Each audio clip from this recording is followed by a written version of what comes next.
Allez, où la voiture? Ouais, là, la voiture qui est partie. Et qu'advienne mon empire! Un film de science-fiction français, sans bataille, sans musique profondément épique et sans grosse scène d'action dans un petit village du Nord.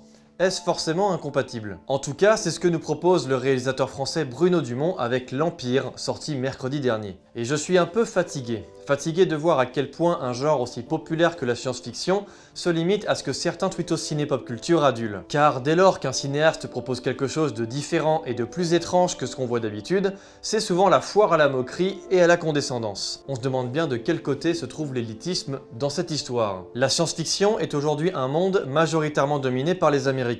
Donc quand le cinéma français se met à utiliser le genre, un certain type de spectateur est alors intrigué par ce que pourrait proposer notre cinéma national. Parce que le souci, c'est que la SF a été très standardisée. Ce fut un thème souvent utilisé pour dénoncer par exemple le fascisme, notamment en littérature, mais elle fut très vite un procédé de mise en scène pour des aventures populaires, avec un début, un milieu, une fin, tout en rentrant dans des schémas narratifs assez classiques depuis l'arrivée de Star Wars. Elle sert beaucoup pour proposer des films grand public qui ont comme premier objectif de divertir les spectateurs à grande échelle en gardant une certaine vision politique qui rentre dans un statu quo. Mais il y a des cinéastes qui utilisent la SF pour évoquer d'autres choses et mettre en scène des sous-textes qui les interrogent. On peut prendre le cas de David Cronenberg, cinéaste canadien qui n'a pas hésité à utiliser des concepts de science-fiction pour questionner sur le rapport au corps. Mais pas de digression, car aujourd'hui c'est le cinéma français qui se sert de la SF avec L'Empire, et le réalisateur n'est pas n'importe qui. Et c'est la raison pour laquelle je pense que pas mal de spectateurs se retrouveront très perturbés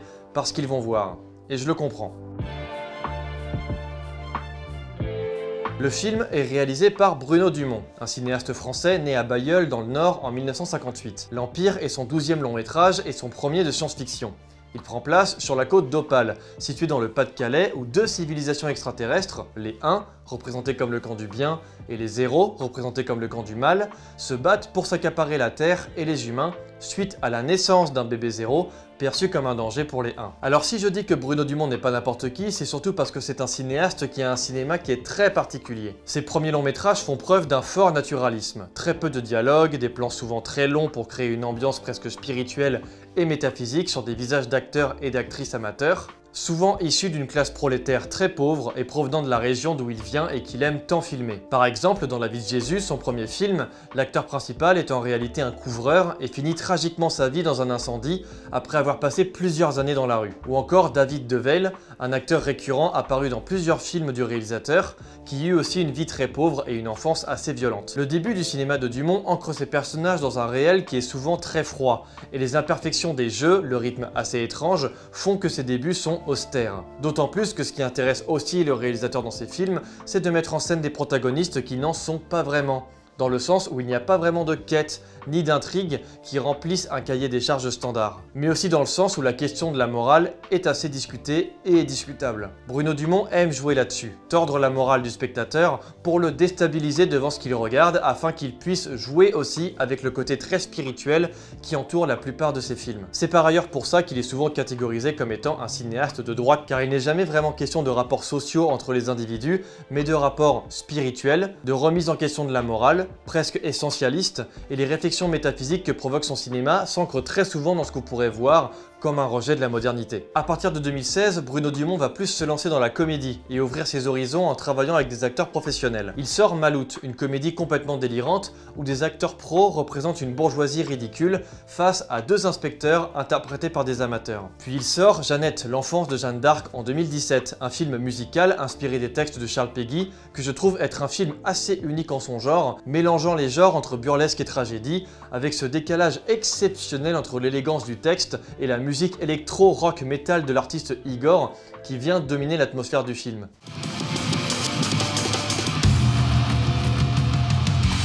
Enfin, je vais toujours m'en aller avec vous. Les vieux, ça peut toujours servir un peu. C'est toujours bon à donner des conseils. Il sort sa suite, Jeanne, en 2019, puis France en 2021, dont j'avais déjà parlé en vidéo et que je trouve être un grand film. J'aime beaucoup le cinéma de Bruno Dumont car il a un cinéma qui est très imprévisible, entre comédie grinçante, scènes mélancoliques amenant les personnages dans des profondeurs assez métaphysiques, par le biais de longs plans sur des visages, qui s'ancrent souvent dans un contexte tragique, comme la guerre dans Flandre, le racisme dans la vie de Jésus, et même son sous-texte parfois réactionnaire amène forcément des choses qu'on ne voit pas dans d'autres films qui seraient plus sociaux ou plus progressistes. Et donc, quelle ne fut pas ma surprise quand j'apprenais que son prochain film serait un film de science-fiction, un genre que je n'imaginais pas de sa part et qui a dû donc en choquer plus d'un. C'est parti pour en parler un peu. La première chose qui fascine déjà, c'est évidemment le choix des paysages. Bruno Dumont revient sur sa côte d'Opale qu'il apprécie tant et ancre son récit dans ce petit village de bord de mer. On retrouve souvent ce décor dans plusieurs de ses films, mais même en connaissant assez bien le décor, il parvient toujours à le filmer différemment, à prendre certains aspects de la côte qu'il avait laissés de côté dans ses précédents films pour mieux la redécouvrir, un peu comme si on découvrait toujours plus de la carte d'un monde ouvert. Et ce décor créait par ailleurs une sorte d'absurdité étrange par rapport à l'intrigue principale. Le minimalisme dont il fait preuve en filmant ce village contraste beaucoup avec le combat interplanétaire que se livrent les extraterrestres. On est loin des grandes contrées rocheuses ou des grandes dunes de sable par exemple. Dans l'Empire, il est aussi question de faire jouer des acteurs et actrices pros avec des comédiens amateurs. Ce décalage créait tout de suite quelque chose de très organique dans l'image et dans les corps qui sont filmés. Déjà car on saisit très matériellement la puissance d'un visage à l'écran, qu'il joue mal ou non. C'est le cas notamment de ce jeune acteur, Brandon Vlie, qui crève vraiment chaque plan où il apparaît tant son visage fait naître quelque chose de très paradoxal entre son aspect de jeune homme lambda et ce mal-être intérieur représenté par une force maléfique qui le possède. De même pour ce bébé, la façon dont Dumont le filme dans son insouciance crée un paradoxe intéressant où il paraît très vite puissant et menaçant sans que ça soit forcément appuyé par la mise en scène. Mais pourtant, le début est étrangement assez enfantin. Après nous avoir introduits dans le quotidien de cette petite ville, Bruno Dumont joue avec des dialogues que l'on pourrait très bien entendre dans un film comme Dune, et les fait interpréter par des comédiens amateurs. De là surgit une étrange sensation d'amusement. Le côté épique des dialogues, mis en scène avec le plus grand naturalisme, par des plans très calmes, des gros plans s'arrêtant sur des visages qui ne disent rien, un sens du montage qui pousse parfois au burlesque et laisse apparaître des sourires en coin, et avec des acteurs qui semblent s'amuser avec leurs répliques, ça crée un décalage où l'on sent un certain côté enfantin un peu naïf. De même pour ce côté archaïque avec ces magnifiques chevaux blancs dont se servent les personnages, qui fait naître un côté héroïque fantasy dans un décor très réel avec ses longues plaines, ses petits couloirs pavillonnaires, ce bord de mer filmé si simplement. Les premières séquences de sabre laser sont assez représentatives aussi. Il y a un vrai plaisir enfantin que prend Dumont à filmer ces scènes, tout en les rendant très crues avec quelques effets de décapitation qui ne lésinent pas sur un gore assez inattendu et surprenant, mais notamment sur une magnifique séquence d'entraînement qui prend soin de filmer les mouvements et les corps qui se tordent, qui est perturbée par une maman qui dit aux deux combattants d'arrêter de faire des bêtises. Dumont joue aussi avec les corps de ses acteurs et de ses actrices. En provoquant de drôles d'échanges entre eux, il fait naître l'existence de la lutte spatiale avec la simplicité du jeu de ses comédiens. Pas besoin d'en faire des caisses dans la représentation du conflit. Lina Coudry, jouant une petite bourgeoise fille à maman, perd très vite de son cliché dès lors qu'elle entre en contact avec Johnny, ce jeune homme en qui elle trouve un allié et un amant pour la bataille spatiale. Son corps change, ses mimiques aussi, l'extraterrestre en elle ressurgit là où le jeu de Johnny reste très régulier et très stable et très froid tout le long du film. Les maladresses de l'imperfection des comédiens amateurs nourrissent le burlesque et le contraste entre eux et les comédiens professionnels qui doivent jouer avec leur corps pour apporter davantage de contradictions entre les duos. Alors c'est le cas de Lina Coudry avec Johnny, comme c'est le cas avec Anna Maria Bartolomé qui joue avec Julien Magnier, non pro, un duo assez typique du genre de la SF, le côté héroïne avec un collègue un peu rigolo. Bartolomé est dirigé comme un robot mais avec l'interprétation professionnelle de l'actrice, alors que Julien Magnier surjoue dans une interprétation amateur et donc maladroite.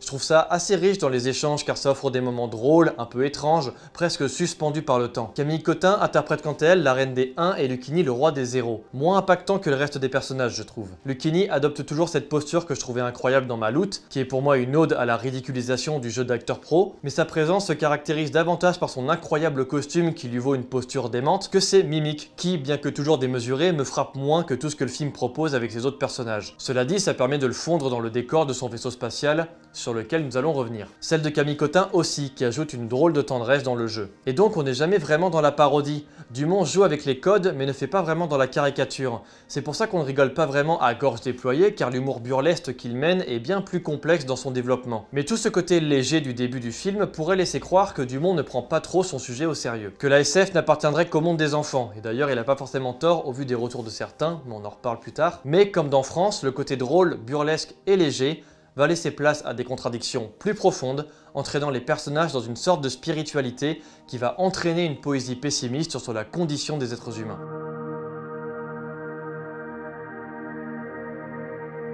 Le film part d'un postulat assez simple entre les 0 et les 1 qui se battent pour la Terre. Les 1 représentent le bien, les 0 le mal. Toute la lutte du film part à partir de ce bébé que le bien souhaite détruire. De ce scénario, les combats entre les 0 et les 1 vont être source de contradictions entre les personnages.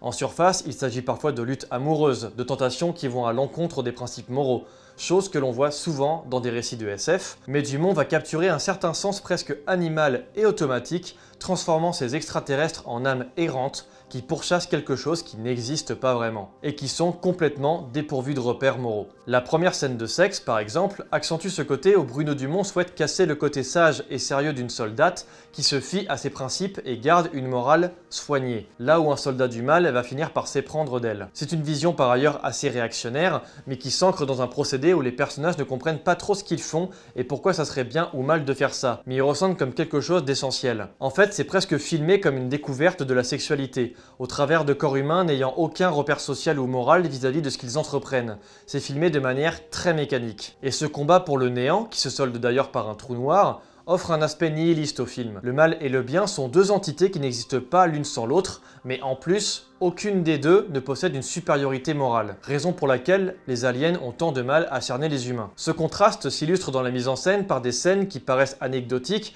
mais relèvent d'un certain burlesque tragique, comme celle où Camille Cottin parle pluie et beau temps avec une habitante, avant de se dire à quel point les humains sont touchants. Les humains sont attachants. C'est pour cela que nous allons envahir la Terre tout entière. Mais aussi par des procédés beaucoup plus contrastés. Par exemple, dans l'architecture très bien trouvée, même si peut-être un peu simpliste dans le sous-texte, des vaisseaux des deux ennemis, dont il faut par ailleurs souligner le travail VFX qui les a vraiment bien modélisés. Ils sont assez impressionnants, ils se fondent bien dans le noir de l'espace et aussi lorsqu'ils sont posés sur la Terre. Les 1 disposent d'un vaisseau représentant la lumière enchanteresse d'une grande cathédrale, là où les 0 possèdent un vaisseau représentant un vieux château avec jardin royal. Vision conservatrice et froide. D'ailleurs, ce fut tourné dans les mêmes décors que certains Star Wars. Preuve que Dumont accorde de l'intérêt pour cet univers et cherche réellement le clin d'œil. Les dialogues, sorte de mélange d'enregistrements vocaux à l'envers et de mots ne voulant rien dire, sont aussi contrastés par une dichotomie entre la voix aiguë de la reine des 0 et la voix très grave du roi des 1. De même pour le genre représenté. Les femmes sont majoritairement dans le camp du bien alors que le mal est massivement représenté par les hommes. Alors de surface, tout paraît très manichéen. Mais de ce manichéisme, Bruno Dumont va saisir les profondeurs de l'âme humaine, afin de montrer que tout combat pour vaincre l'un ou l'autre ne sert à rien, car tout mal s'entremêle dans le bien, et que ces codes ne s'appliquent pas vraiment à des codes sociaux, mais à la profondeur et à la complexité de l'être humain. Alors, vous vous en doutez, moi je trouve ça politiquement douteux, car ça revient déjà à parler un peu d'essentialisme, et c'est la raison pour laquelle on peut qualifier l'Empire comme un film avec des penchants de droite, sans oublier qu'il y a aussi une forme de sexisme dans la représentation des personnages féminins, que ce soit par rapport à leurs tenues qui sont plus légères que celles des hommes, ou à leur dépendance aux hommes justement. Mais de cette réflexion, Bruno Dumont apporte un film d'une très grande poésie morbide, qui alterne avec un burlesque qui dédramatise certaines scènes tragiques pour toujours contraster entre le combat interplanétaire vain et entre des vies humaines qui ne comprennent vraiment pas grand chose de ce qu'il se passe et qui continuent de vivre. D'ailleurs, cette incompréhension est représentée par le duo de flics désormais célèbre que Bruno Dumont avait mis en scène dans ses deux séries pour Arte, Petit Quinquin et Coin Coin et les Inhumains. Et ils offrent d'ailleurs une scène de fin que je trouve absolument hilarante, qui contraste une fois de plus avec la tragédie du duel final, qui offre d'ailleurs un aspect formel vraiment marquant je trouve, avec ces vaisseaux qui fait tourner les visages de telle sorte qu'on finit par ne plus les distinguer. Bref, l'Empire est un film qui abuse de tout ce qu'il peut provoquer. Entre certaines scènes grotesques, ce côté sexuel mécanique, cette contemplation des corps et de cet univers imaginé, Dumont crée un mysticisme déroutant qui devient séduisant si on accepte de plonger dedans.